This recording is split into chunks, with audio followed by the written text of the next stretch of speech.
Morning everyone, it's just gone 7:30 and just before I come to work today I'm just going to knock up some jam. I was in the supermarket the other night when I was coming back from work and I only went in for milk and I came across what I would call a jam making bonanza, and so we've got lots and lots. I think I've got something like 12 packets of fruit. Black, they're lovely and tasted some as well, and they're very nice, and they're 55p, and these ones were 50 odd pence for blueberries, and they're even cheaper for the raspberries, and the raspberries are amazing, I have to say. So first thing in terms of doing with children is obviously washing hands. Second thing is to have a wee check in how much is in each of them. We're going to make it by BBC food recipe, which is about 1:1 sugar. There's nothing else in it, only fruit and sugar. And so I've got them in one pan here for the raspberries, about to add the last one. I've got one more to add to the blackberries, and I'll get the blueberries in there in a minute. The reason the oven's on is we're going to put all those jars in there to heat so it kills off any bacteria. And you could equally as well just use a kettle of boiling water to fill them all up to the top and leave that in for a while. The sugar is just normal caster sugar. I thought you could use granulated. And we tend to avoid using the jam making sugar because it's got pectin in it, the enzyme that sets jam quite easily, but there's a slight taste you get from it. So just like always, when I came home from a fruit bonanza at the supermarket, Mrs. Simpson reminded me that that we don't use that anymore. We always end up with a complete supply of jam making sugar. Standard tea plate into the freezer. I put a couple of them in there because you use that later on to check whether it's actually whether it's going to set properly. So I'll not go over all the measuring and things, but basically it's going to be 1:1. So 4 packets of these in here, which is 500 grams. Then I'm going to need 500 grams of that sugar. If you don't have scales, it says on a kilo, 1,000 grams, roughly half. You could do that with children just to see when do you think half of it is. You could do it by pouring it into 2 sort of similar or equal sized containers and trying to see what you thought was about appropriate in each one. And yeah, there's the jam making sugar that will be joining that'll be joining the pile of unused jam making sugar that we have. So just going to do all the check through, wash hands, got the jars ready to go in the oven, including the lid, so we won't put any plastic lids in there obviously. We've got all the fruit ready. The fruit's been washed and has now been dried. I'm just going to add the last bit once I've washed it and put it in there. You don't need to dry the fruit. What you don't need to do is add any extra water because that'll just make it take ages. It's going to take about half an hour. Okay, so health and safety warning number 1, it will, if the heat gets a bit too high, it will foam up, right? And it's really important to keep the edge from sticking. You don't want that because that can start off a wee point where it can start to burn, and you can quite easily spoil everything you've got here just in one go. So it's got a beautiful foamy look to it, I love that now, but the thing you've got to say here, start the temperature going up in these and then start stirring more often now that I've tidied up a wee bit round about me.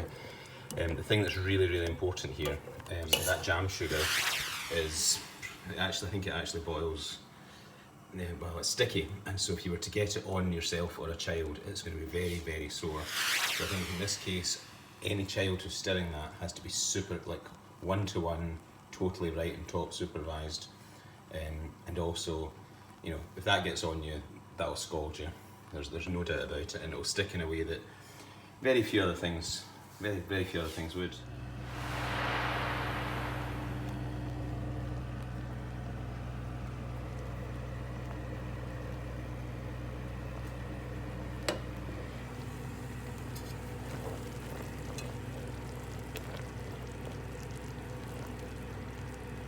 This process is you've got to get it to what's called a rolling boil. So that's kind of, to me, a rolling boil. It's kind of coming up from underneath, and you know, it's not simmering, it's a bit stronger than that.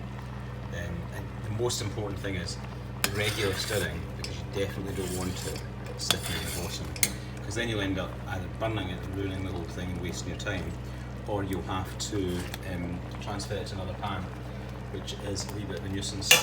You know, so you get one that isn't burnt. Now you'll notice that we've got seeded raspberries here. You know, that's kind of, people avoid that nowadays, but the flavour in these raspberries was amazing, so I'm sure I can put up with a few seeds in order for that. So yeah, ticking over at a wee bit below where I'd like that to be, so I'm going to turn that raspberry one up. I'm happy with how that one's going. This one's going quite well. I'm just going to now some people say as short as 5 minutes to 7 minutes of boiling. I go for a wee bit longer. you just have to work out what works for you. But the plate that's been in the freezer is going to be the trick that shows us whether it's really worked or not.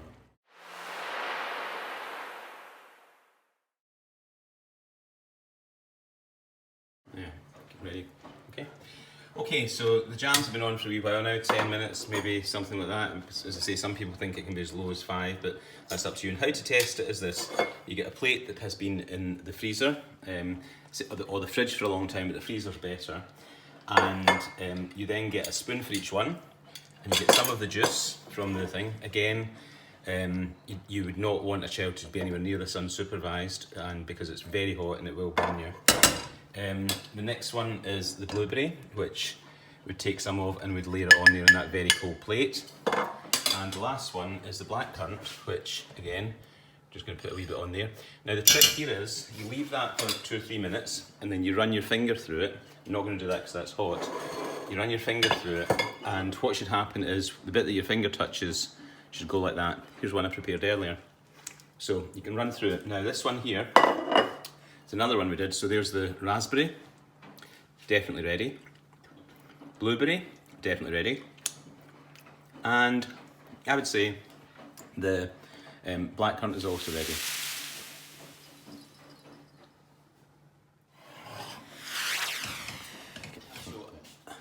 So I've put the pan back on there, filled with water, and I'm just going to let that come to the boil because it'll lift all that sugar syrup off there.